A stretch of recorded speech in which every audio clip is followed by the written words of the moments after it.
Detroit, Detroit is different. Detroit, Detroit is different. Culture and life we live in. Detroit, Detroit is different. Detroit, Detroit is different. Detroit, Detroit is different. Culture and life we live in. Detroit, Detroit is different.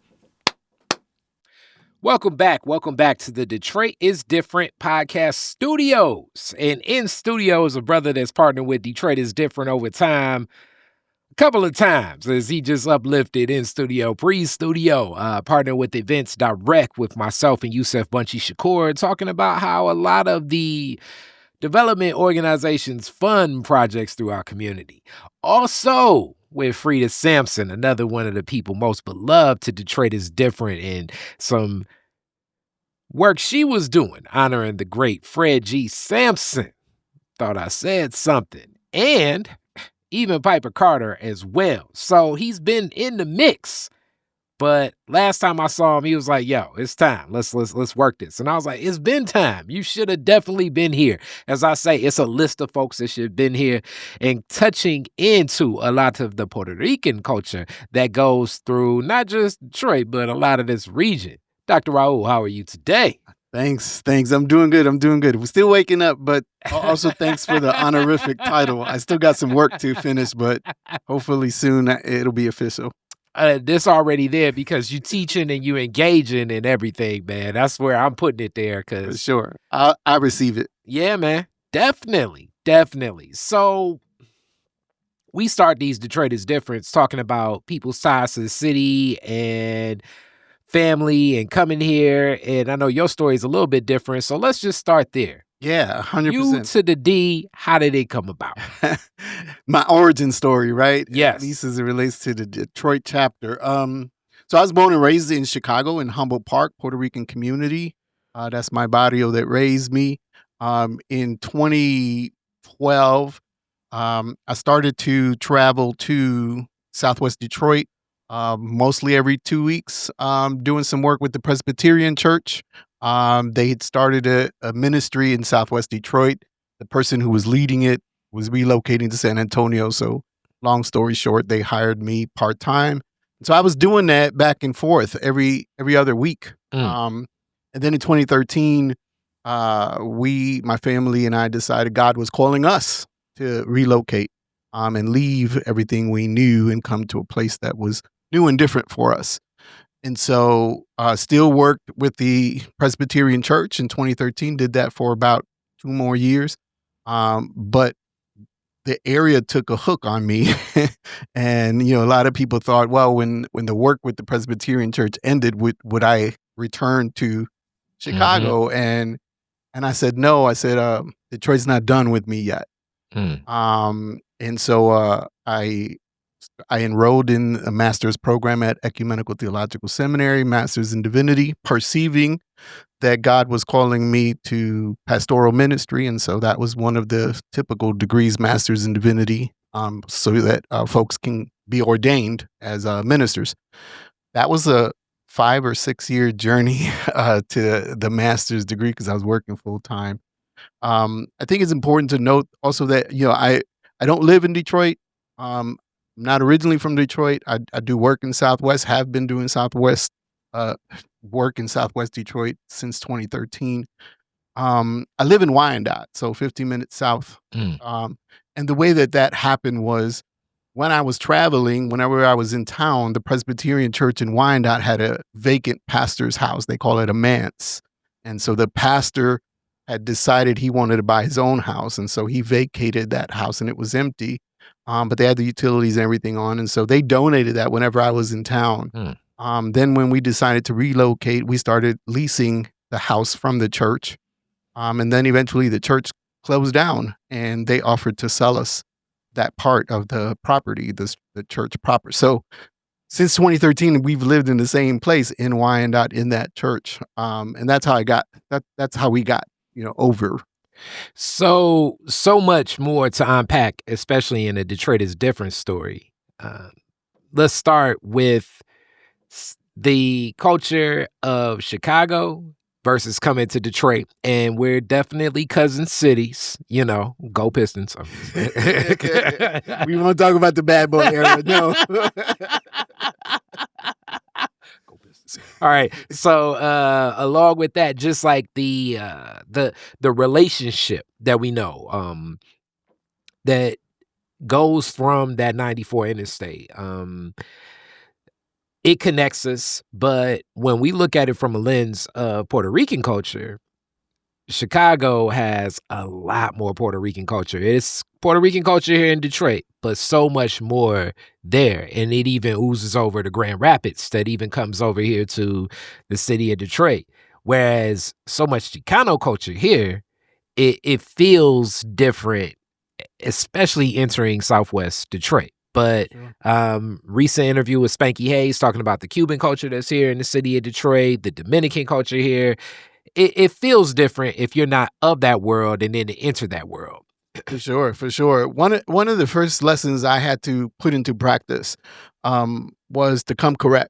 Given what I just said, I'm not originally from Detroit. I wasn't living in Detroit proper. I had to use the same litmus test that in Humboldt Park, Puerto Ricans use against anybody trying to do work in Humboldt Park. Like, who are you with, who you affiliated with, and why you want to do work in our neighborhood. And so I had to turn those questions back on myself and make sure that when I showed up in spaces, I wasn't sort of arrogant, I wasn't imposing, I wasn't sort of having this Chicago arrogant attitude, right? Given that Chicago, if you look at sort of traditional mainstream development, was further along, right?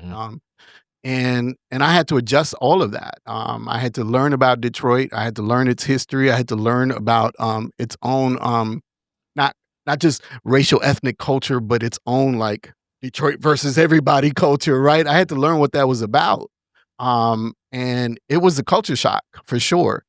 And a good lesson. I think that that's one of the things that I appreciate about my time doing work here after 2013 was so much to learn about the differences and how do we make adjustments, right, in terms of community development, community organizing. And so I do want to get back to the culture piece, but I think you want to ask me something real quick. Yeah, so I really want to talk about some of your Chicago upbringing and your understanding of community organizing there, as just a lot of rich interviews over time with people from Chicago have come through Detroit is Different. What was it like there in that community? How did you see community organizing then and how that engagement came about as a child? Yeah. So organizing, so my experience in community organizing in Chicago is rooted in Puerto Rican identity, right? Because Humboldt Park is the majority Puerto Rican, or at least during my time was the majority Puerto Rican part of the city. And I sort of got my teaching, my learnings, from working with the Puerto Rican Cultural Center, at first as a development director, then as a deputy director. And my boss, the executive director, was my political mentor, Jose Lopez, an icon in the neighborhood, in the community, a professor of Latin American studies, just, a model of dedication, for life to this work. And so a lot of the things that I learned came out of that 3 and 4 year, maybe 5 year engagement. And it's rooted in this idea of culture as an umbrella to all the socioeconomic issues and organizing work that we had to confront. So what are some of the projects and programs that were offered that you worked on there at the Cultural Center? Yeah, one of the projects that I was honored to be able to lay my layer, right, of leadership on was the protection and recovery of the oldest Puerto Rican mural in the neighborhood, the Crucifixion of Don Pedro. That was already a result of community organizing and effort, that struggle that came before me. But my layer of it was when the city of Chicago wanted to turn over. So basically, there's a mural on the wall, and then there's a vacant lot on the corner, and a developer had bought that vacant lot and was going to build like a 3-story condo project. And so the community came together, organized, and struggled with its political leadership, and they ended up getting control of the lot, tearing down, because he had already had like at least 1 story of cinder blocks. So tearing that down, and then the idea was to make that a garden so that people can enjoy the mural, right? And it can be a community space that's activated. The city wanted to turn over the lots to a nonprofit, citywide nonprofit, a land trust that was created for like holding community gardens, in perpetuity, on behalf of the community. But in Humboldt Park, in the cultural center, we believe in the adage, like, we own our own shit. And so we don't need someone to hold it in trust for us, right? That part of liberation and part of decolonization means that we own and control our own community assets. And even though we didn't have anything personal against that nonprofit, and yes, indeed, it was created for these kinds of situations, we felt that in Humboldt Park, we just have our own, we have our own way of handling those things. And we have the capacity to actually own it, take care of it, maintain it, right? So we don't need a secondary. And so I engaged in representing the cultural center in negotiations with the city. They really wanted to give it to this group that they helped create for these kinds of things. And I had to impress upon them, like, listen, trust us. We own stuff and we take care of our stuff. Trust us that this is really important to our community. And also, like, it's going to be a bad look for you. Like, remember the struggle, like, to knock down the building. Like, can you imagine if I go back to the community and say, the city would not let us own it? So now I really want to pull out some lessons and gain from that. Leading a project like that, it's a lot of information, as when we get into policy and governmental, I guess, ordinances and the policies, the infrastructure and the guidelines of that, along with business. And it's also going to be a judicial process. That does not move at the pace of community usually. And along with that not moving at the pace of community, the understandings as just legal is always, I mean, that's why you always need an attorney. Just it's not built for us to just naturally understand. How do you convey the messaging of projects like this to carry on? That's part one of this long Kari question. And part two of this question is, because here in Detroit, sometimes community can feel a defeated attitude when you're looking at the government, business leaders, larger nonprofit entities that are outside of our community imposing inside of our community. The defeatist attitude can present itself. Yeah. And I've definitely encountered that too, because part of it is like come in with like Chicago, Humboldt Park possibilities, and then meeting like that wall of like defeat, right? And it's like, yo, like, no, we can actually do this. I've seen it, right? And so like trying to win people's imagination over their social conditioning, right? Wait, you hit something. You hit something. Back to the Fred G. I think you said something. Their imagination. Hitting that imagination against what they are interpreting as reality that's usually imposed upon them. How do you do that as an organizer? Yeah, that's one of the greatest lessons that I've learned from Professor Jose Lopez, who would often tell his leaders, you all live in the realm of impossibility because you've been conditioned by, Western society to understand why a thing is not possible. He says, unlike you, my friends, he would say, unlike you, my friends, I live in the realm of the impossible.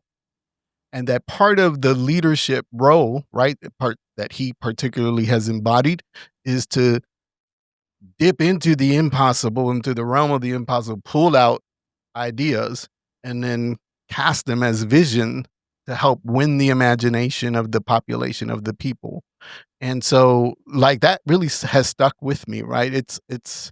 And it's not pie in the sky, right? It's things that I have seen done and I'm convinced can be done. And so part of the challenge for the organizer is can the organizer adopt a motif of vision caster, of the old sort of shaman who, you know, sort of goes into the other realm and then has a vision and then convinces the people. Like that's part of what we need to do to break through the wall of conditioning, which is like, oh, that's not possible. So one of the little practices that I like to do when we talk about community building or community development projects is we try to engage people's memories. I learned this through urban planner James Rojas from LA, but basically he has an activity where he engages like residents with these like not really toys, like everyday items, and he says construct your most fondest childhood memory and then share the memory with the group. And then the second phase, after everybody has done it, is now in groups of 2 or 3, construct your ideal community using materials, construct your ideal community, and then share that with the group. And that's how you get ideas for development that are possible because they're imbued with people's memories, right? You don't get through like, okay, where's the map? Where's your community on the map? Now put a dot where you think this should go, or put a dot, which is very abstract and doesn't deal with the conditioning of the impossible, right? How many times have I been in a room where we talk about like, well, somebody says this idea, somebody says that, and then inevitably somebody was, oh, that ain't gonna happen. The mayor's never gonna allow it, right? You get the people who sort of have been the most vocal about what is impossible. Well, if you engage people in their memories, right? Even if you're a naysayer, like you're not going to naysay your own memory, right? And now you're filling the space with memory, what I call memory energy. And now you're able to break through the wall of the impossible because now everybody's like thinking about everybody other's memories of actual stuff that happened. And then you say, okay, now take with 2 or 3 people at your table, now construct something that you'd like to see in your community. And inevitably what'll happen is whatever models that they come up with have little hints of each other's memories, right? So now you have a model of a community built on at least three people's memories. And they have to negotiate and navigate that, right? Because you can't just impose your own idea. You have to work it with 2 other people. But now you're in a whole framework where you're not even thinking about the impossible. You're allowing yourself to dream the impossibility. And then for me, I told James that I adapted or adjusted his model, because then I take that and use the organizing question is like, okay, here's some ideas, concrete ideas that came out of these activities. And we think we know places in the neighborhood where we can actually implement it. The biggest question next is, who says, here I am, let's do it? It's the call to action, right, of the organizer. And so when you are able to like get people's memories in the space, come up with, the impossible as possible, and then you ask people, well, who wants to help me build it? Now you're able to like move in a different sort of way, in a different attitude, a different posture, right? And I think, for me, it's not lost that starting a process with memory is Sankofa. It is looking back, right, in order to move forward, right? And so it makes a lot of sense for people of color, or Black, brown, indigenous people of color, to start this kind of work with memory work, because that's how our people have done it for so many years. And you see why I say, Dr. Raúl, you see the lessons right there. So now I have to dive deeper into your Chicago story. So to even have the interest in community organizing like this, just growing up as a kid, did you see this? Did you have parents involved in it? Did you see any form of this as a child that you recollect now in that memory of like, okay, this is natural, this happens? I think so. There's probably yes and no. I think first of all, like I was not really politicized as as a child. My mother and father were not involved in Puerto Rican movement spaces. Um, as a matter of fact, most of my formative adolescence, I was rejecting my Puerto Rican identity, Mm. and so this doesn't emerge as a new project for me of recapturing my identity until years later when I'm an adult.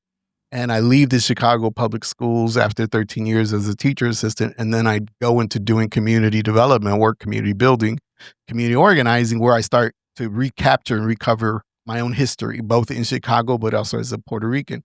But there are hints in my upbringing that I think I also have to like credit, right? Like my dad always listened to all sorts of different music. He was always taking us to the theater to watch like Spanish language film.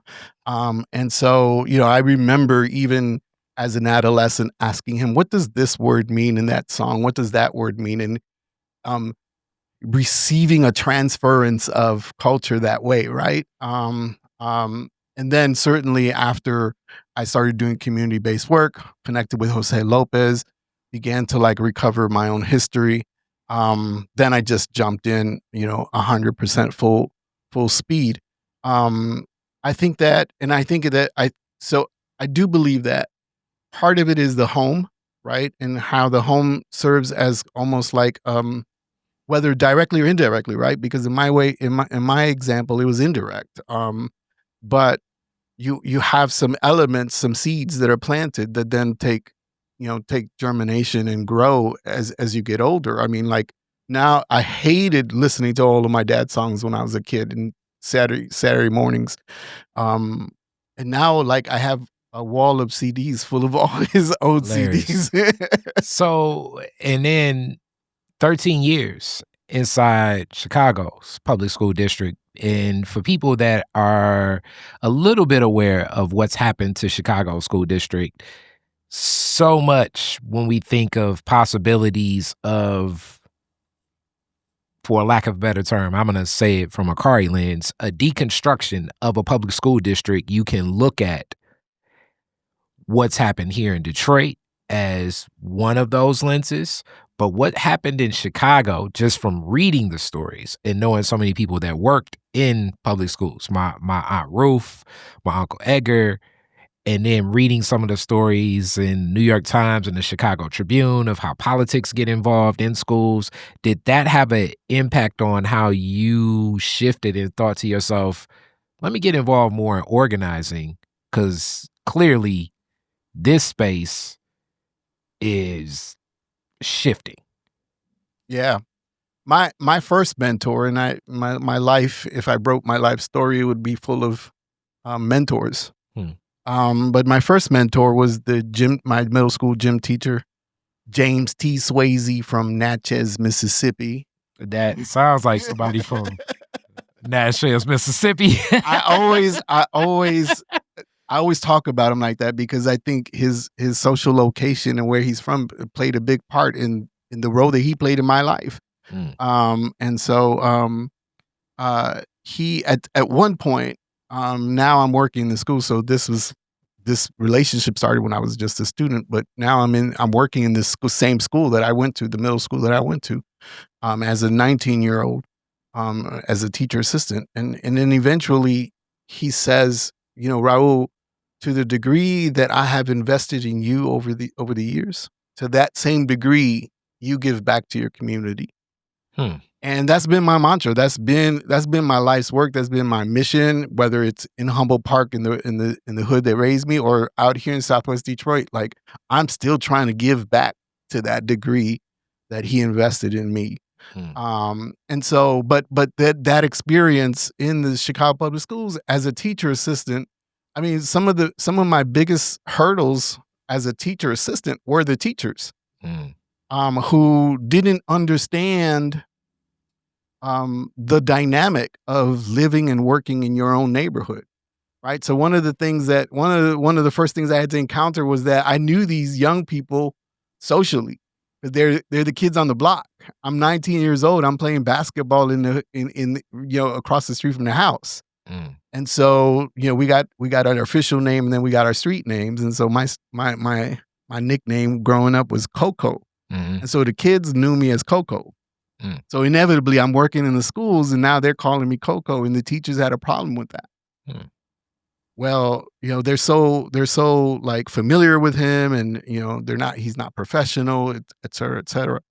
And so I'm like, so I got called in with the principal, and the principal's trying to tell me, well, can you encourage them to use your last name? And I said, the teachers can't even say Echevarría. You want me to ask the kids to say Echevarría? Like, let's start with the teachers. And that was part of the dynamic with me working in the school system. Was I always, I was dedicated, right? And I brought what I could to the space, but I also represented the neighborhood, right? And so I saw the contradictions very clearly in some of the challenges of public school work, where the union is powerful, and I'm a pro-union guy, but I also saw the problematic role that the unions played in protecting bad teachers, harming my neighbor kids, right? And so, like, those were some real eye-opening challenges. I think that leaving the school system and doing community work, one example of a project that I was part of seeding from the very beginning was this notion of a community as a campus. And obviously, I think this is also a Jose Lopez idea, one of those impossible ideas. But we talked about, instead of engaging in the public-private debate or the charter school, public school debate, at the time, we said, let's demarcate an area. Let's call that our community campus. And let's look at all the schools that are in there, and let's bring them all into a community planning process around education. Let's bring all their leadership to talk about primarily 3 institutes: a parent institute, a student institute, and a teacher professional institute. And this was one of those impossible things. Like, how are you going to get charter schools and public schools to get along? And part of the organizing work was to plant the vision of, like, cutting edge, out of the box, right? This is going to benefit the whole community and not just one school. And at the same time, during that moment, historically, the Chicago Public Schools was doing something similar. Every time they hire a new superintendent, they want to change the language, they want to change the structure, and so they were creating these, what they call community action councils for schools in a region. And so we at first we were concerned, because we were like, we're trying to do this community campus, and they're at the same time going to compete, to try to do something similar. And they have obviously the power of the bureaucracy. And so one of my first tasks was to introduce the idea and win over this Chicago Public Schools personnel that we should do our process in parallel, that they should adopt our big idea of community as a campus for the Humboldt Park area.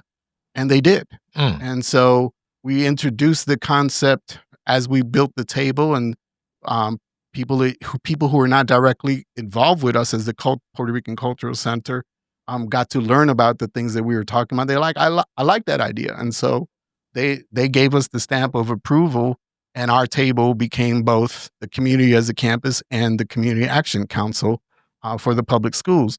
And one of the things that we were trying to do in order for this to work, we needed to get the sanction of the public schools. So this was like just the rank and file leaders who were doing this, but we needed, like, the superintendent's attention to say, we approve this concept, and we'll give you our personnel, our structural personnel, to give you support. That's what we wanted.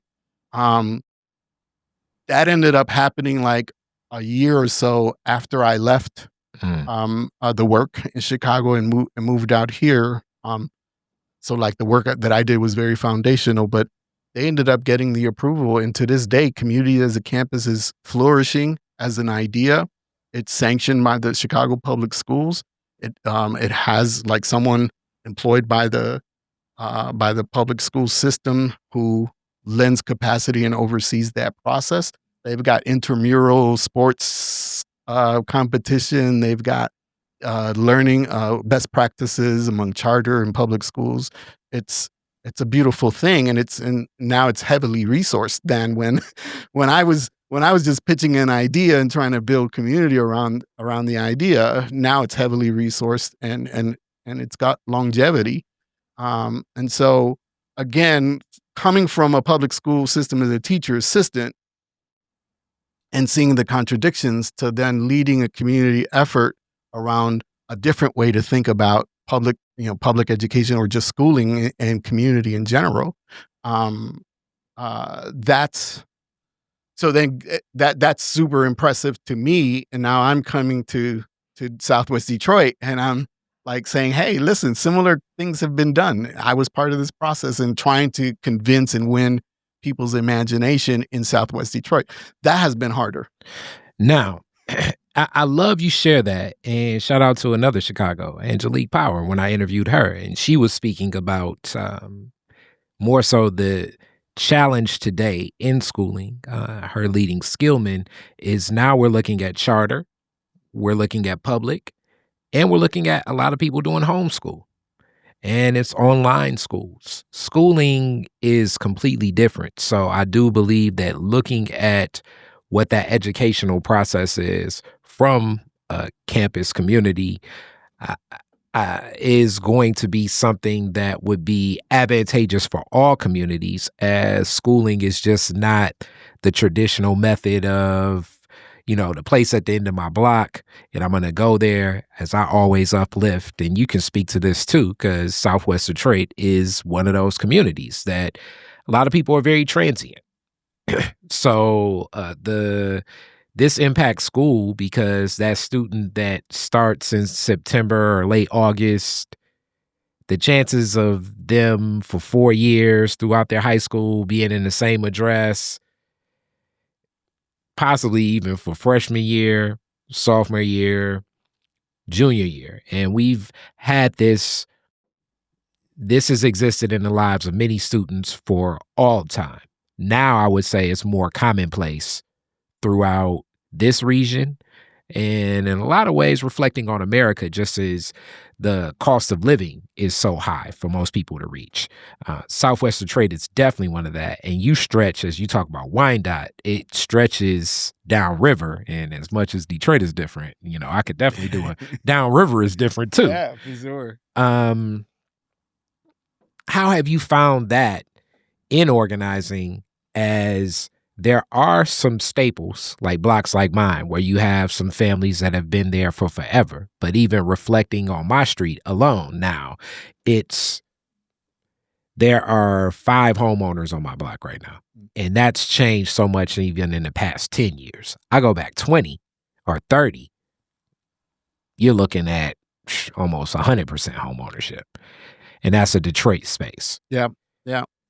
And that was one of the things I had to learn, right? Was like, at least as far as the public education process, or just education process in general in Detroit, that's a different beast because of like the super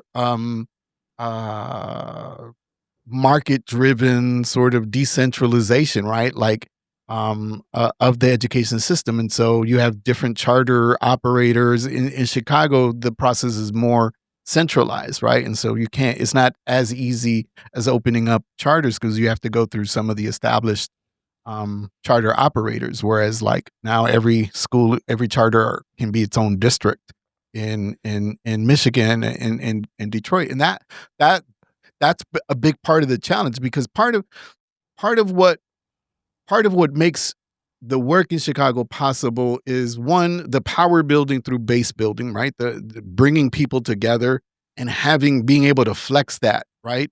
Like I said in the example of the mural, like I could easily drop a threat to the city and say, hey, remember when they engaged to knock down the building? Can you imagine what they'll do? And they know it's not fake. They remember, right? Because we had people power behind us. Mm-hmm. it's harder to build people power when you have transient populations and when you have a decentralized system where you can't just go to one place to get the change you need. You need to go to multiple places. And that's where I was going to say, what does community organizing for you look like in a space that becomes so much more transient? And I got a part 2 to that, but let's stop there. And then I got to really go into part 2 of that. That's really heavy. Yeah. I mean, I think part of it is not looking at a school-based issue, but just looking at like a where people live issue, right? So like looking at where people are actually living and building like pods, micro networks, and then talking about the issue of education generally, right? And saying, okay, let's not even start with a school. Let's start with where you live. And I even want to go beyond the education piece, because the transient nature, even for any form of organizing, like the voter rolls, something often brought up, this is an election year in the city of Detroit. I remember years ago, I would get stopped to sign candidate petitions all the time. That's become a business that's very niched and nuanced, that we're going to cover some of this on Detroit is Different, that firms are literally gathering signatures from relationships that they've developed with people in Detroit communities. And as you all definitely know, a lot of these firms are not based in Detroit. And I'm sure that this is not just a Detroit thing, but definitely heavy a Detroit thing. Yeah.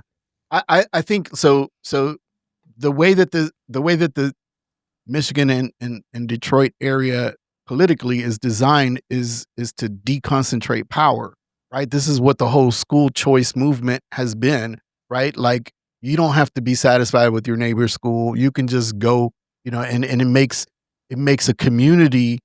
It deconstructs a community into a bunch of individuals, right? And that's harder to then amass power, because now people are just making decisions based on their own self-interest, not their collective self-interest, right? And that's freedom. And so for anybody to try to tell them like, no, you shouldn't be able to just leave, you should just go to your neighborhood school, is like taking that choice away from what people perceive to be as freedom and liberty. And I think part of that is like that's the dominant image that we have to, as organizers, we have to contend with, right?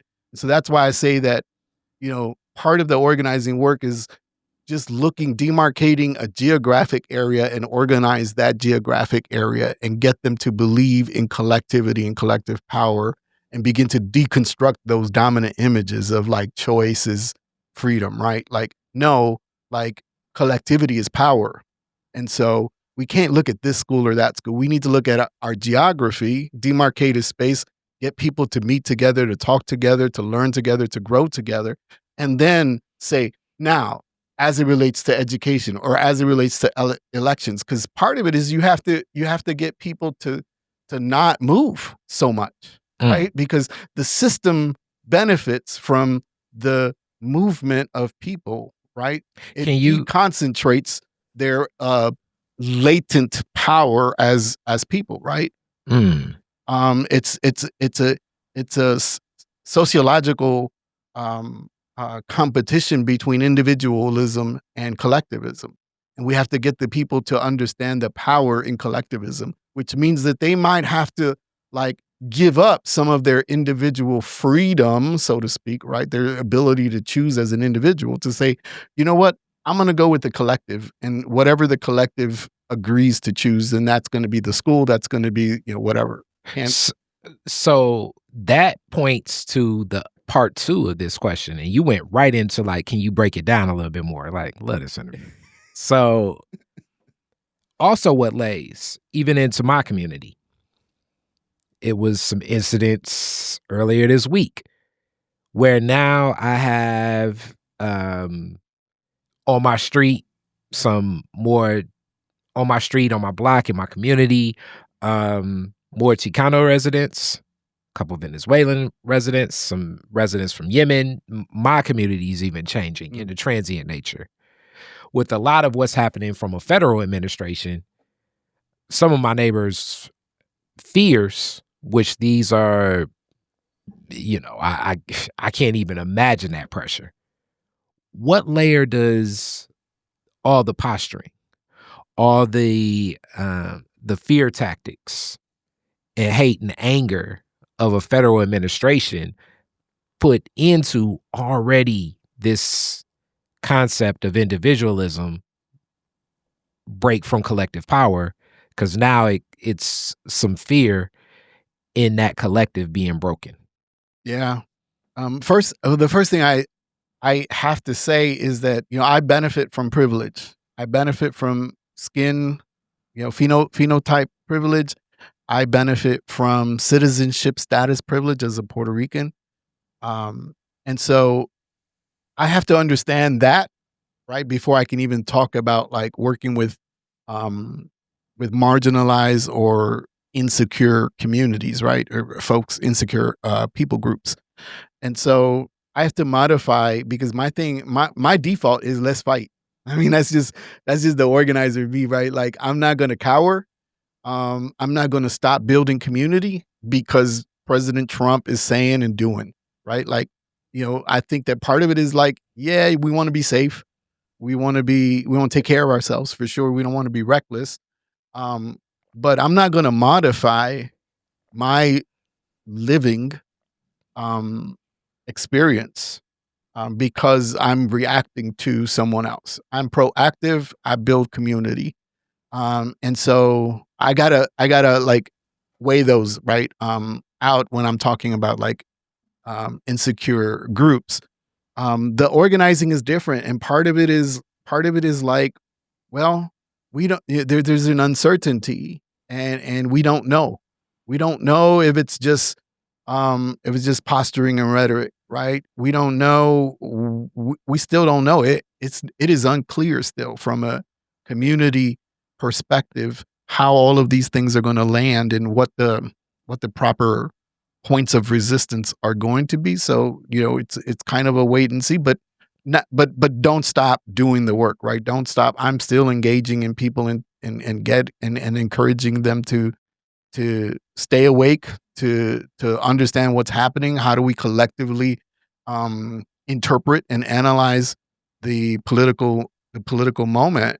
And and I think that's this is the moment where we currently are at, is an analysis, sort of trying to interpret moment, right? We don't know what the actions are going to be. We're seeing more resistance work happening, and it's probably with more sort of secure folk at the front line. But I never presuppose that an insecure person or group of people don't want to take action for the liberation. And I think that there's a liberal tendency, especially among nonprofits, where they take that choice and agency away from folk because they don't want to put people in danger or in harm's way. And I'm like, well, who gave you ownership and permission of their liberation? Like, if people want to do that, they should be able to have a space to be able to do that. You shouldn't prejudge and not create opportunity because you don't want people to be in harm's way. If people want to put themselves in harm's way for their liberation, then my responsibility is to try to create those moments, those opportunities, right? I'm not going to prejudge and decide to or decide not to do certain things. I'm going to go to the people and say, hey, how comfortable do you feel? Yeah, all right, let's do it. Right. And I think that that's what's at play with this sort of trying to trying to win people over from individualism and individual action to collectivism and collective action, where we can both take care of one another through mutual aid and make sure that we're safe, but also that we can create actions that also feel the people's need to be like agents of agents of their own history, right? Agents of change. I always talk about like Paulo Freire and this idea of like liberation through education being uh, uh, helping folks to shift from being objects of history, right? people in power and influence dictating to them as objects what they should do, what they should be, how they should act. We want to shift from objects to subjects. That's liberation, right? We want people to understand you don't have to take it. You don't have to take the brunt of what they're giving. There are some things that you can do, and maybe some minor things that you can do to and stay safe, but you don't have to be an object of anybody's history. You are your own author and your own subject in this play that you're living out, right? And we want to create and organize spaces where you can make that shift, right? And I think that people often miss, liberal-leaning people often miss that important function of organizing work, is we don't want to objectify the people that we're working with or the people that we're organizing either. We don't want to we want to ask them, we want them to have agency and input into the kinds of things that they feel are necessary for their own liberation. And so shifting from objects to subjects is part of that work that you mentioned around individuals versus collectives. So in making that shift, as this is the other thing, you all can see I can nerd out when it comes to sociology and cultural anthropology, as they can talk about, but more so just the study of people in society, which is really a grand collective of individuals. How have you transitioned more to collective thinking versus the rugged individualism, which is the concept, the American ideal? I often uplift in any group that we as Americans, and it traveled throughout the world at one point in time, the thought process, the land of milk and honey. I'm in a community college class, intro to business. Of the other 35 students, about 25 wanted to all open up a bar and restaurant grill and said that this is how I'm going to be a millionaire, which doesn't mean it's impossible, but very improbable, being that business is one of the most failing businesses over time. If you can last in the restaurant business, really your first 6 months to a year, really your first 5 years, amazing, amazing. But let alone the millionaire status of that is just far-fetched, but it's sold that way. As Americans, we're believing in what I call like the lotto ticket mentality, that even to the point where I'm not a billionaire, I don't know a billionaire, but the thought process is I'm going to become a billionaire. When I become a billionaire, I don't want to pay high taxes either. So I would rather go against my own personal interests and the interest of everybody I know and allow gateways for billionaires to keep more of their quote unquote money from being taxed. This lotto mentality is very pervasive in the way that we're a culture through society. How have you transitioned more to that collective thinking versus individual thinking on a path being here in this nation? I think part of the answering that question is understanding that there are dominant images that take space in our minds, right? And it's our social conditioning. It's the subtle ways that we have understand what our reality, is. And if we don't have conversations, we'll just accept that as real. And this idea of rugged individualism is one of those dominant images that is pervasive in this society. And it's a lie. It's a lie.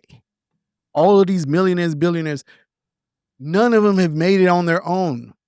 They've all either depended on family members to give them leg up or to help them get situated or started, or they've depended on the exploitation and oppression of other people to get their own. And so when you interrogate the mythology of the rugged individual, you'll realize that it is an idea that's projected onto poor, working class, Black, indigenous people of color, but the dominant culture doesn't subscribe to it and doesn't need to subscribe to it. They buy into the mythology. They act like they made it on their own, but it's a lie. And there are a lot of those dominant images or mythologies that we're conditioned with and that we don't even realize. And so part of the work that we do is deconstructing our realities. For me, it's been, I think part of that work, again, I have to point back to like the Puerto Rican Culture Center and the work with Jose Lopez. Like one of the things when I began to, when I was officially employed, because there was a period of almost 2 years where I was actually trying to organize the Cultural Center to join this community planning, this task force. And so I was already being exposed to Jose and to some of the cultural pieces.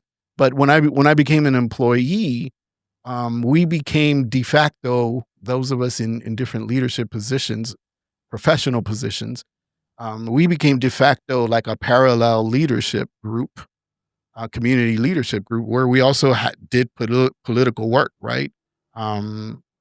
Freedom for all political prisoners, Puerto Rican political prisoners, liberation of our communities, and liberation of Puerto Rico, right? Self-determination for our communities and liberation of Puerto Rico. So we did like traditional, I would be described like political party work.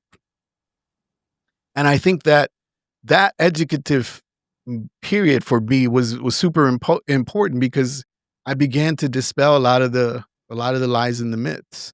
And part of that work was the valuing the will of the collective over the will of the individual. It's not to say that individuality isn't important and the specific things that you as an individual bring to a space, like those are important. If you're creative, if you've got certain skill sets, certain interests, like those are important. But the question is, how do you bring them and offer them to a table of other individuals? And then in that space, generate sort of like a collective will and then move forward, sometimes putting your thing on the shelf temporarily, right? And that's hard. That's hard. I mean, it's generally it's just a human thing, right? We want to be our own selves, and we're dominated. One of the myths that we're dominated in the West is the individual as the supreme identity of a human person is the individual. Descartes, the philosopher Descartes, is said to have written about I think, therefore I am. Mm-hmm. Layers of thought and layers of philosophers have added to that to build like this very libertarian notion of individual freedom and individual choice, and that has been a detriment to collectivity. I want to add to that and other things that I've uplifted before. I don't know how much on this podcast, but that concept of rugged individualism, or we've heard it, pull myself up by my bootstraps, or got it out the mud myself. It's such a collective here in America. Always has been. I look at America as a lot of it. This is a criminal enterprise. It's stolen land, it's stolen labor, a stolen loan. Everything that America has, quote unquote, looked at, even in history, has been at the, now I'm speaking economics more so, at the margin of some form of exploitation, deconstruction, or something oppressive. Even when we look at the making of the American middle class, that I've had to really open more of my lens looking at the world, the making of the American middle class comes truly after World War II. And when we look at World War II, being so closely connected to World War I. And I look at that was about the colonizing of a lot of Africa and a lot of South America, and really of these European nations placing flags on ways to extract resources from these other nations. That's what it was about. And even certain Eastern European poor nations as well, and how, if anybody's ever played the game Risk, it was like the world playing a huge game of Risk.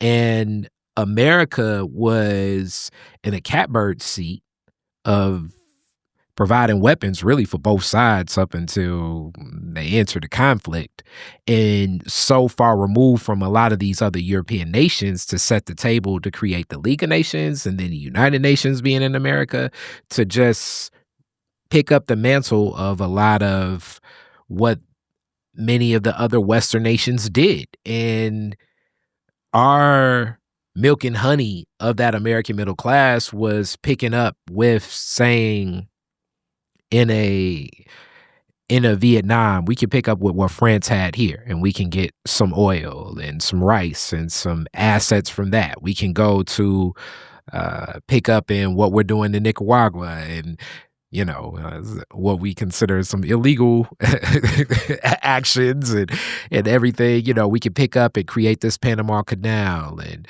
we'll get coffee, we'll get bananas, we'll get sugar, we'll go to Africa and get these precious metals, we'll get diamonds, we can get gold, we can get copper, we can get all of these assets. And even if these other nations want to find their way back on path, meaning like France or Britain, they're going to work with us as we're the most established nation to help the establishment of this. So that's not this framework of how a lot of the economist professors present it when I'm in class at Walsh College. No, they present it like, you go in, you're smart, American. Here's another concept: American exceptionalism. Yep. The exceptionalism is it was already set.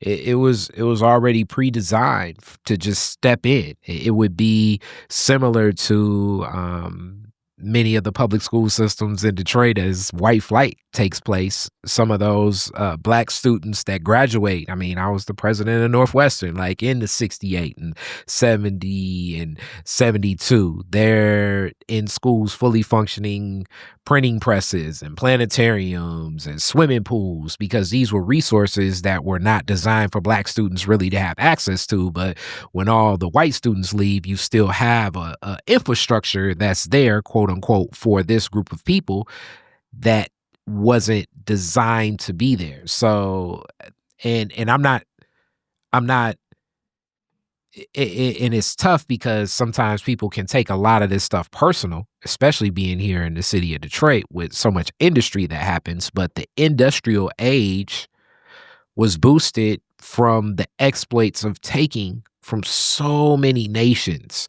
The price, just to think to myself, and I travel, but that in America we have the luxury of going to a grocery store and pretty much buying pineapples for about, I don't know, anywhere between $3 to $6 any time of the year. For that to happen, knowing where pineapples are grown, it should probably be, sometimes I should be paying $30 for a pineapple. And I know that's hard to think about because it's nations where that happens. For sure. This ain't one of them. So for us to always be locked in like that, the type of corporate, political, governmental, military acts that we're taking in some of these other places, it can make your stomach flip. Even to the it's a book downstairs, one of the first books from Elon Musk, and I know I'm running here, and people are like, oh, you like him? I'm like, nah, I always thought that this is something more to it that doesn't make sense. And then when you find out his family's ties to apartheid, and then America's ties to apartheid, and then really that was one of those provinces, South Africa, being early on, that was looked at, that Britain was like, hey, we really want to keep this. So America was like, well, if you really want to keep this, then we got to do some business together. So some of these relationships, as we're looking at exiting certain people, quote unquote, migrants from America, but we're welcoming in these Afrikaans that stole land in Africa, as the South African president's like, look, if you got farmland and you're Afrikaan, meaning you're white and you came here to colonize, we are going to take back your land. We're going to tax you for that. And we're going to take that. And it's starting to happen in Africa. Movements like that in South America are beginning. And it's really resetting the map of how the world is functioning Yep. that I believe is having a lot of these impacts on whoever is in office in America, even though we do have a very, as we say, one of the one of the strangest examples of president, but really what's happening with Africa in the global South, period. Even us calling it the global South is part of it, you know? So I know that's a long run of setting the play up to come back to you, but I really want people to know that the way that I see this is we're so already a collective. The internet has broken a lot of this here. Media can get messages across. So even in that rant, in this discussion, I'm hoping can break across some information. We're building relationships that never were built before across international borders.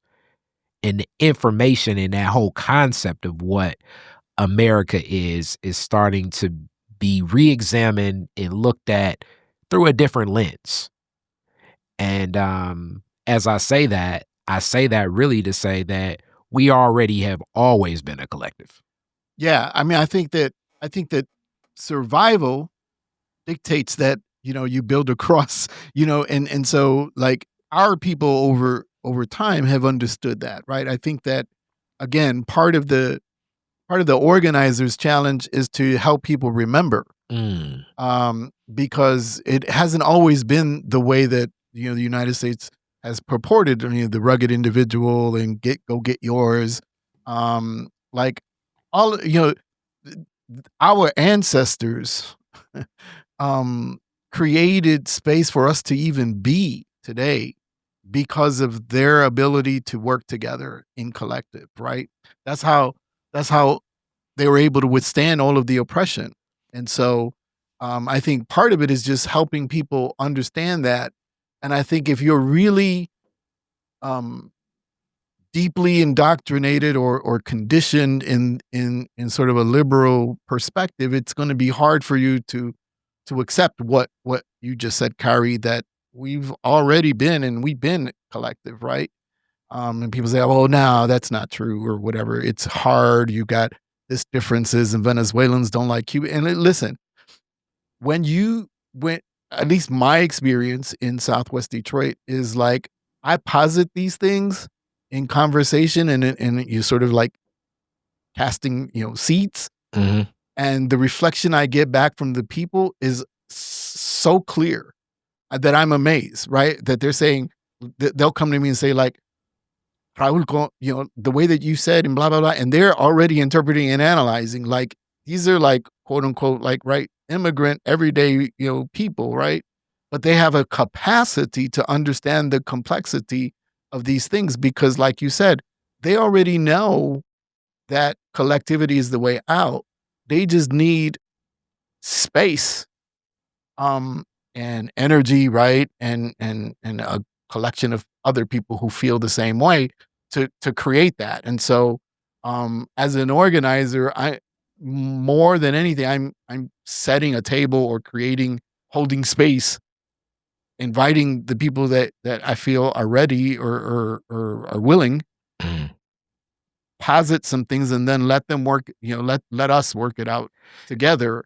And I think that cuts across like Black Brown divides, that cuts across like Latinx community divides, right? Because those divides exist, yeah. And there's some history there that needs to be like reconciled. And a lot of that still is dealing with the colonizing of it, because even the borders in where Colombia is Colombia and Venezuela is Venezuela, that's a colonizer making that divide. It's not even years ago. I don't know. You may have seen that because you watch a lot of stuff, but it was this documentary, What the Bleep Do We Know, that came out, and they were talking about some of the people in what we now would label as the Dominican, seeing the ships come to the border and not being able to interpret what these ships were per se, because the way that they would even travel in water, because it's something that you just can't see. And all these other concepts, even when it comes to like land ownership, this is a very Eurocentric Western philosophy. The concept of owning land is nothing that other people do. And I often even say Europe, because of the conditions of Europe, bring out a lot more of some of the framework for this, because things are so scarce. You know, the pirates, the Vikings, a lot of that starts happening because the distance between, and I don't know, it may be 6 feet between me and Raúl right now, but that little bit of garden space could be like my family eating one more week for winter. And now I can become more violent versus some of these places that are more abundant in resources, like Africa, Yeah. like a Puerto Rico, like the Dominican and Cuba, like, you know, where fruit is just abundant. And I would say that part of the European reality was the scarcity was due to overconsumption and hoarding culture, right? That So too. it's like, too much consumption, right? Luxury. And then people who had power and influence were taking more of their share, right? And that was creating sort of these conditions where then people are left to their own devices for survival, right? Or a level of desperateness to find more. And those are the colonizers that came over to the Americas. But I also want to say that like one of the greatest, I guess, models for me that I'm, and I don't know enough about it yet. I'm kind of learning. This has become like a long-term theme for me of study, but it's the maroon community, or the Spanish word cimarron community, because truth be told, that if you talk to Professor Jose Lopez in Humboldt Park, like part of the dominant image that he has in terms of what he has wanted to do with Humboldt Park has been based on his understanding of the cimarron community. And that exposed me. And then I started to do my own study, and I'm like, yeah, like that's what I want to do organizing around. I want to learn from these escaped Black African people who then created alternatives to the colonial project, or the colonial capitalist project. So what he's speaking of, and I would say there are a lot of information actually. It's a documentary on this. Oh man, with Hidden Colors has it. But it's a lot of information about maroon communities. So people can have this understanding. And it's back to his story. That's why media is so important. And I'm big in this, because his story tells the story of enslavement as if now they're adding layers to it, but like Black folks capture Black folks, sold Black folks into enslavement, and then the Middle Passage, Mayapha, happens, and all of these Black folks are now forced into enslavement and broken. Now, in any great lie, there is truth. There are truths in there. Within that, the rebellions that were happening throughout those cultures of enslavement were very prevalent. It just is not talked about. Similar to, there are a lot of bank robberies, but you're not about to hear about many successful bank robberies, because if you know what I'm saying, if you heard that there were like, okay, it's about like 50 bank robberies every day in America, and of those 50, probably 40 get away. If people knew those probabilities and statistics, then you're gonna have, It's viable. yeah, you know what I'm saying? So many people were what would be considered escaping the enslavement and finding themselves living in some of the spaces where a lot of the colonizers here would not go. So DC and the swamps of DC, anybody that's driven through DC to get 2 miles and it takes 30 minutes because of all the curves and everything, those were very deep maroon communities. In Florida itself, and what is known as Seminole Nation, is such a a relationship between what we would look at as indigenous and black folks, and even people that we would consider like just the travels from Cuba and Puerto Rico. It's Florida and that Seminole Nation it's very deep, and even really the relationship between the Seminole Nation and the fights against France and the Spanish armies to quote unquote keep America being America was needed. Like, and these were a lot of maroon communities. So that is almost being in plain sight, interacting, having the own settlements and military tactics. So that exists, but also agricultural skills, development and building skills. This was very known, not talked about often, because that does not paint the picture of the American exceptionalism that we would like to see. But that's been there. Yeah. And the interesting thing is that you can look at, from an ethnographic study, you can look at maroon communities in South America, in the Caribbean, in the U.S. American South, in Mexico. Yeah. And these people speak different languages, and they've absorbed different cultural practices, right? French Creole, for example. But then there's like this there are these common threads that are found, right? That are memory, sort of Pan-African memory that hasn't been lost, right? And so Yoruban spirituality practices, for example, that's found in Candomblé in Brazil. I was going to say Brazil.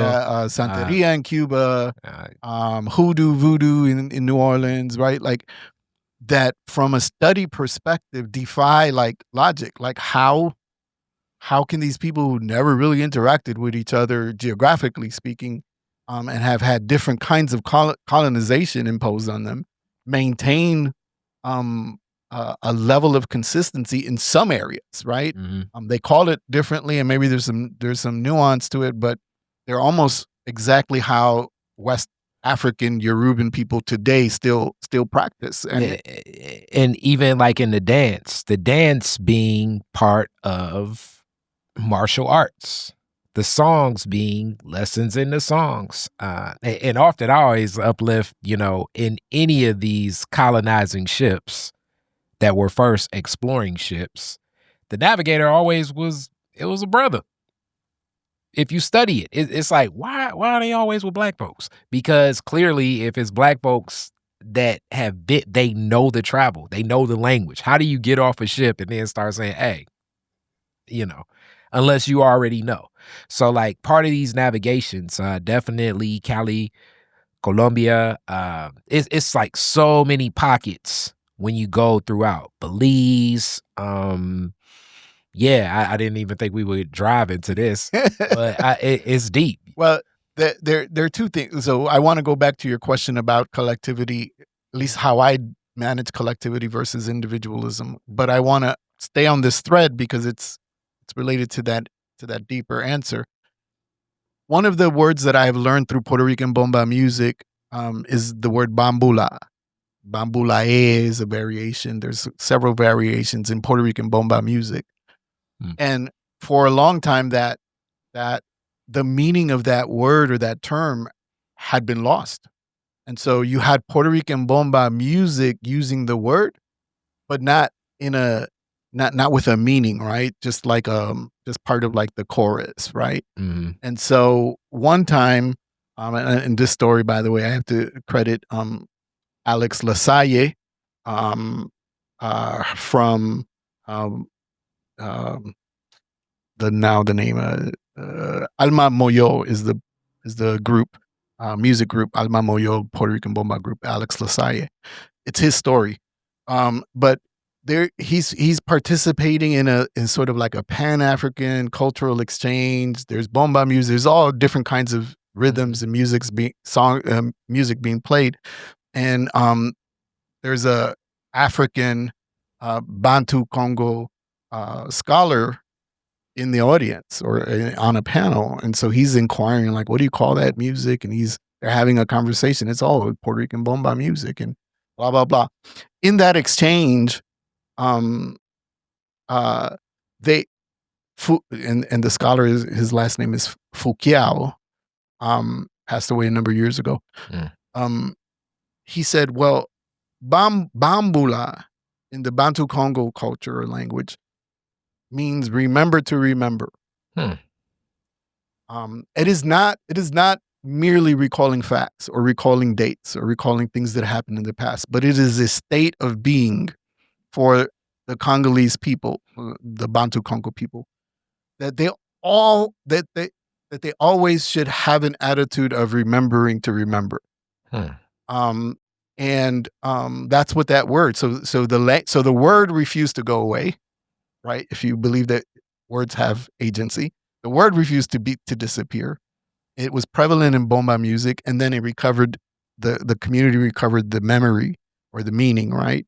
And it's this idea of remembering to remember. That's all that Puerto Rican Bomba music is about a remembering to remembering. It's about Black enslaved African bodies in this foreign land called the Caribbean, looking to try to practice bambula, but they don't have the djembe drums anymore. They don't have the tree that they use to fashion djembe drums because those are African trees. But they have these discarded containers called barrels. And sometimes they're rum barrels, sometimes they're filled with rice, but the colonial enterprise just used them for transportation and then discarded them. And they said, we can use those barrels and we can form our drums using the discarded goat skins. And the impetus for doing that was bambula, remember to remember. Wow. And so they fashioned these drums. They're not African drums in the sense that they're from the Caribbean. They're created. It's a new thing, but it's out of the memory. And then the patterns are similar patterns or old patterns that are played on the drums. Like you said, the dances, the songs. Like this is all based on this like mission statement of bambula. Like we cannot allow ourselves to forget. And so Puerto Rican Bomba music is said to be resistance music because it is a refusal to forget. It is an attitude of bambula, which is remember to remember. We ought to always be. The colonial enterprise wants to get you to forget. And so by nature, not forgetting is resistance to the colonial enterprise, right? They tried to change your name. They tried to say you didn't have history. They tried to get you to forget. And all of memory work is about resistance to that. And it's an attitude of bambula. And so can you imagine that when you fast forward to New York, Harlem, part of the Harlem Renaissance has to do with the collection of African literature that was almost being lost. And Arturo Schomburg was credited as having collected all of these old writings and making them available to African folk so that they could bambula, so that they could remember to remember. And we often talk about, in the U.S., Arturo Schomburg as sort of, we call him Arthur Schomburg, but his name is Arturo Alonso Schomburg, who's a Pan-African Boricua from Puerto Rico, who relocated to New York and said, I have solidarity with my Black African sisters and brothers, and I'm going to collect all of these texts, stories, because we need to be in a state of bambula, right? And many people will say that remembering was part of the essential key to the Renaissance movement, was this notion of bambula. And so, like, we have to understand that, yeah, there are differences, but there are threads if we're willing to look, if we're willing to spend the time and effort, if we're open to listen, that unite us in such a powerful way. And so when we talk about these maroon communities, regardless of where they were geographically, and regardless of the nuance of their particular colonialism, there are some things that were not forgotten or not lost because of this imperative of bambula. And so for me as an organizer in Black, Brown, Indigenous communities, like, a great part of the work that I do is memory work, is saying like, yo, like, you know, 360. you think that there's no way out, but our ancestors had a way out. I love it. And so we have to figure that we have to like start there. And then I want to talk about this idea of like, how do I manage my individuality with my in how do I manage my individuality for the sake of collectivity? And I think one of the lessons about maroon communities is it's hard to categorize them by Western language, because we want to know like what's their politics, what's their, and one could understand that, well, they weren't committed to anything. They were just always like, sometimes they went down and worked on the plantation voluntarily, and sometimes they came down in the dark of night and appropriated material goods for their communities. Sometimes they disconnected 100%, and just built their own, built with their own people. And like, what is the core? And for me, the lesson with that is that it wasn't haphazard, and it wasn't purely on individual interest. It was the collective trying to interpret and analyze the moment and say, okay, like, shit is really hard. Some of y'all are going to have to go down and negotiate with the plantation owner and trade your labor for resources. And the people said, okay, because it came out of the collectivity. And sometimes they said, yo, like, this too dangerous. We just need to close the loop and just be in the mountain and just fend for ourselves, because that's the moment that dictates. And people agreed, right? And so for me, my litmus test is first identifying a community that's going to hold me accountable. And whatever major moves, whatever, things that I have to do, or things that I want to do, or things that I think the community needs to move, my inclinations go to the community. And then whatever the community decides, then I got my orders. And even if it means doing something that I disagree with, my commitment of accountability is the community, this group of people that I'm building with and we're struggling with. That's the lesson that I take from the Maroon Society, is finding your community, identifying that, and holding yourself accountable to that. And so you don't act out of pure individual interest, but you're saying like, look, I think this is so for example, like, one time I was early on in Southwest Detroit, I was part of a group that we began to organize and create, and we called ourselves Enclave, engaging community, lifting voices. And the community eventually was struggling against the Springwells Village name, or brand that was being implemented. And the organization that was leading that was Urban Neighborhood Initiatives at the time. And so I didn't agree. I don't ever like to like fight internally with good organizations, but that's what we agreed with. And so, let's go, let's do it. So we engaged in a protracted campaign. And at the end, I think we got what we wanted. As a community, they stopped using the brand stuff and they threw stuff away and whatever. They just like made a public statement. Long story short of that is, at one point, as we were wrapping up our negotiation with now the new executive director, Christine Bell, in passing, she said, hey, Raúl, what are you doing for work these days? And there was an opening position for director of land use and economic development. We started, I said, well, let me look at it. At one point, maybe in the second interview where I felt like I was going to be offered the job, I said, well, before I get offered anything, I'm going to go to the people that I was struggling with in this campaign, because it can look like I got co-opted, or I was moving out of self-interest. And I went, they didn't ask me, we didn't agree to, like, I was modeling a mutual accountability. They were, some people were like, well, why are you asking me? I'm like, well, because we were engaged in this process, and this is right. This is ethic. This is my ethics. And if you guys say no, Raúl, that's messed up, then I'm gonna have to like take that into account. I'm gonna have to like turn it down. Yeah. And so again, for me, that's what I learned from the maroon communities is like, how do you temper? Don't lose your individuality. But how do you hold yourself accountable to a community of people that you're engaged in everyday struggle? That's liberative, right? And I think that that is where I had to get to over my own journey, right?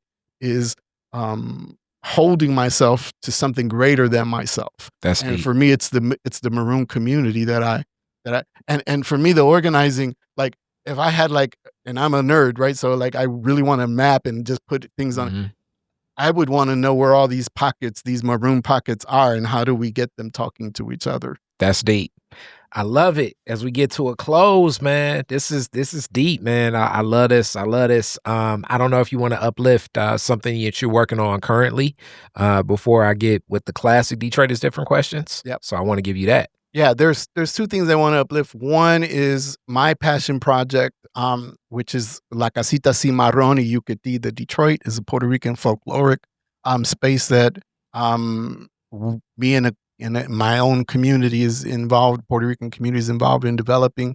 Right now, we're trying to buy 2 lots from the land bank, vacant lots, and trying to build sort of this garden / folkloric space. We've already been piloting in partnership with nonprofit and Inside Southwest and Eric Howard, shout out, on Avis and Ellesmere. And we piloted for a couple years and we feel like it resonates. And so now we're ready to like build from scratch. And so this year, hopefully this summer, we'll actually break ground. I'm just going through the land bank process right now. Yeah, it can be something. And I think here's another example, by the way, like, you know, we're using Gilbert Family Foundation money through that community grant that but I didn't take it lightly. They approached us and I went to my community. I'm like, yo, like, how do people feel about this? Mhm. And I think that there was a consensus of like, well, this is hard, but you know, a lot of us groups, you know, talk about scarcity and stuff like that. And so some of us see it as a way to reappropriate stolen money, right, and back into the community. So anyway, Strategic Community Partners and Dr. Chanel Hampton has been like super surprising person, and I'm more willing to walk with her than other folks. But anyway, so we're going to use those funds to build the structure. And hopefully we'll break ground this year, but we've already been piloting stuff and we'll probably do some stuff on Avis and Ellesmere with Inside Southwest. And we'll probably do some things on the site, on 33rd Street near Caja Cultural. So that's one thing I want to lift up. That's just like, follow me or follow the Casita Detroit page on Facebook. The other thing is that I'm really excited about doing entering into a contract relationship with the Michigan Roundtable for Just Communities, and Dr. Youssef Shakur under his leadership. Part of my contract work will be to like help link the roundtable to the Latino community, Latinx community, as like a Black-Brown solidarity kind of effort. And so I'm excited about that because it fits a lot of the things that we've talked about just today in Cimarron communities and Black-Brown solidarity. So I'm really excited about that. But also part of the contract work will be creating like designing and developing like community organizing base building curriculum that would be available to community partners. And so I think again, like, the key to like what I learned in Chicago and organizing was the power of having a base of resident voices who, you know, you take with you whenever you go into these places around land, around zoning, around policy, right? Is making sure that you have a base behind you that's going to back you up. And I think that Brother Youssef and I have been talking about the important value of base building in Detroit. And again, for me, mapping all of those Cimarron communities and creating a network of sorts so that there's a more powerful alternative voice throughout the city. I love it. I love it. And as you all see, the vision years ago, it was me, Yusuf, Raúl, rapping. But I love to see that building. Y'all already know. Me and Yusuf, we gonna be doing some more stuff together as always. You always know we do the State of Black Detroit. Yes. Which now maybe needs to be a State of Brown Detroit. Oof. So Speak it. all right, hey, well, that's wrong. All right, classic questions. Your very first car, year, make, and model, year you got it. Dang. I think it was like a 1990 or 1991 Cutlass Calais, Oldsmobile Cutlass Calais. Oh man, you had a Cutty? I got it. Oh, I got it in 92 or something like that. It was my dad's. That was my first car. So it was my dad's car. He handed it to me, let me pick up the car note. That was my first car, yeah. Okay. All right. Where's the first place you went when you got it? Ooh, that I don't probably school. I used it to get to school. Let's see, 91. No, I was already graduated, so it's probably just to get to and from work. Okay. Hang with the boys afterwards on the weekend. Okay. All right. You're the DJ at the end of the Detroit fireworks. Woodward and Jefferson. You get to play 2 songs. What songs you playing? Oh, man. 2 songs. What am I playing? It's the fireworks. By the way, I did DJ for a little while in Chicago as a kid, so I thought somebody whispered in your ear. Hilarious. Let's see. I would definitely throw the DOS effects hit. They want effects, some DOS effects. All right. You're gonna get the crowd hyped. And then I don't know, maybe I don't know if there's a real upbeat version of it, but I would pay, lift every voice. Interesting. And get some Black patriotism. Okay, I'm with that. It's definitely gonna have part of the crowd like, what? Like what here? No, that's why like I gotta find like if there's an upbeat version or something like that can be a really moving slow song. Okay. And last question. Always the person not from here. This one. Alien comes to Earth. Spaceship right at your crib. Like, hey, take me to the most Detroit place that I could go. Where you and Alien going? All the people in my network who are ardent East Side supporters say he better say East Side. Hilarious. I just hear them. They rep East Side hard. Where am I taking them, man? I don't know. Maybe, man, there's a couple places probably, but I mean, I would have to probably take them to the. We'll probably go to Mama Kua House. Okay. But we'll stop at the Motown Museum, because I need to get that flavor, and then we'll kick it at Mama Kua House probably. All right. So either way, we bring in a spaceship to Zone A.